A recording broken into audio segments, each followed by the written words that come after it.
This chapter is devoted to making you a better listener during the communication process. Research shows that most of us are not very effective listeners. According to tests by Dr. Lyman K. Stile of the University of Minnesota in St. Paul, here's what happens after the average person listens to a 10-minute oral presentation or a speech. 10 minutes later, the listener has heard, understood, properly evaluated, and retained only about 50% of what was said. 2 days later, the listener's comprehension and retention have dropped to only 25% of what was said. Hearing and listening are not the same thing. Hearing occurs when your ears pick up sound waves being transmitted by a speaker. Listening involves making sense or decoding what was being transmitted. So the difference is primarily hearing is receiving the message, listening is decoding the message. So in a sense, hearing happens with your ears, while listening happens within your mind. So let's take a look at some tips for improving our listening skills. Because if you think about it, in college you take classes on how to write, how to read, how to do math. But have you ever taken a class on how to listen? Listening to difficult material is hard work. Let's face it, you're probably struggling with that right now watching this video. So let's prepare yourself as thoroughly as possible, just like a runner prepares for a race. Prepare yourself physically. Get plenty of sleep the night before. Consider exercising, such as taking a walk. Right before a speech or lecture, it's always helpful to get rid of that nervous energy. So expelling that through exercise is always a great way. Prepare yourself intellectually. If the subject matter of the speech is new or complex, do research or background reading beforehand. In this way, the speech will be much easier to understand.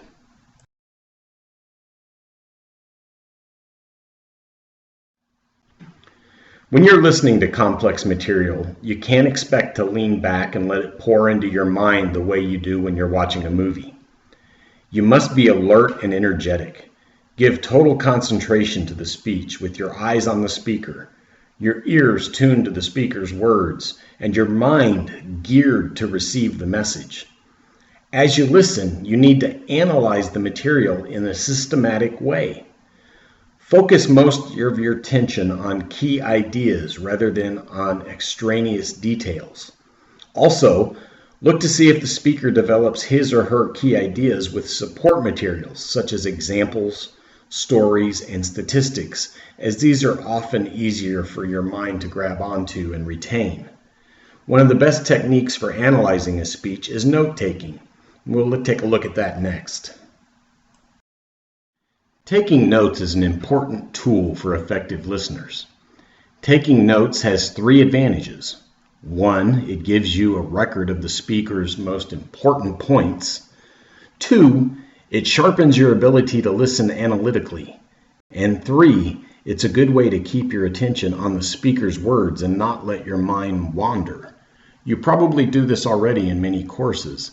If not, it is a great way to focus on the main points and stay alert in class.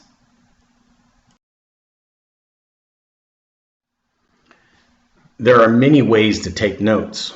One option, shown here, uses 3 columns on a sheet of paper. You can draw these out yourself, and the first column is where you will write down the gist of what the speaker's main ideas are.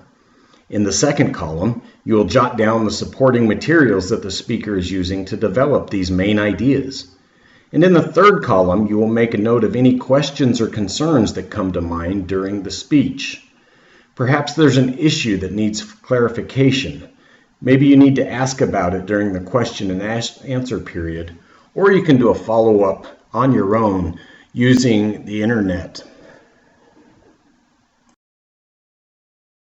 Here's an option that is a good choice when a speaker talks fast and it's hard for you to immediately distinguish between the main points and subpoints.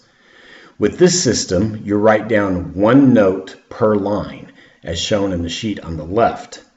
Later, as you analyze the sheet, it will look like the example on the right.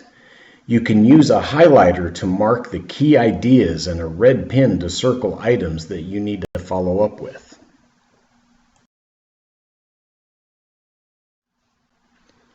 If you think back to that communication model, the one element of communication that affects your ability to listen the most is interference. There are 4 common types of interferences or distractions. Auditory, which is the physical sound such as people coughing or whispering, the noisy air conditioner, loud music from another room perhaps. Visual, cryptic comments on the board from a previous meeting, a nearby listener who is intriguing to look at, or an appealing magazine, or a picture hanging on the wall or on the desk, or perhaps it's the clock or your phone. 3, physical, such as a headache or a stuffy nose, the seat's too hard, the room's too hot or cold. And then 4 is mental.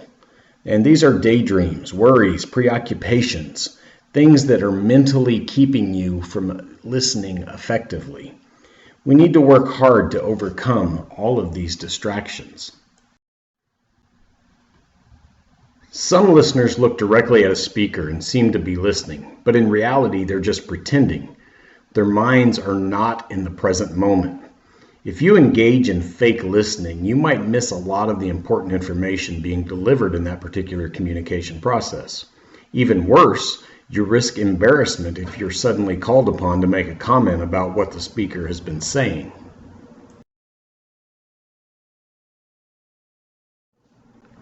Don't reject speakers because they have poor delivery, or if you dislike their clothes or their looks. Instead, focus on their message, which might be interesting and worthwhile. Some listeners don't listen well because they have a powerful emotional reaction to a topic or to some of the comments that the speaker might make. Their strong emotions cut off intelligent listening for the rest of the speech, putting up a barrier to the message that the speaker is trying to give. Instead of paying attention to the speaker's words, they argue with the speaker inside their own heads or think of ways to retaliate in the question and answer period. They often jump to conclusions, convincing themselves that the speaker is saying something that he or she really is not saying at all. Now let's turn to some of the responsibilities that listeners have towards the speaker.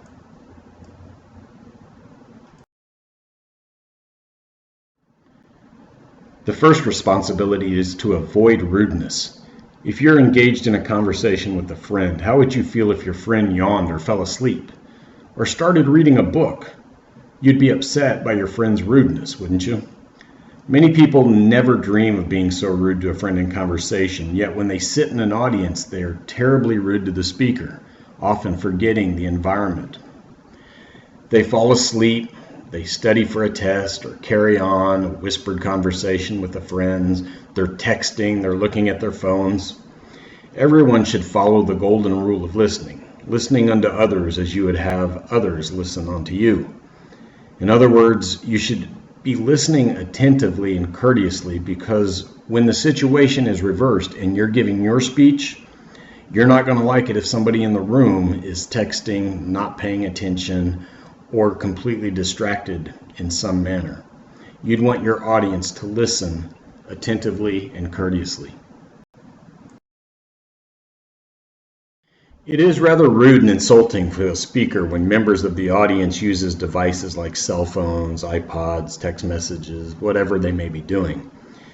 Don't use a laptop computer unless you have permission from the speaker, unless you're taking notes with it. And use it for a legitimate purpose only, not for browsing the internet.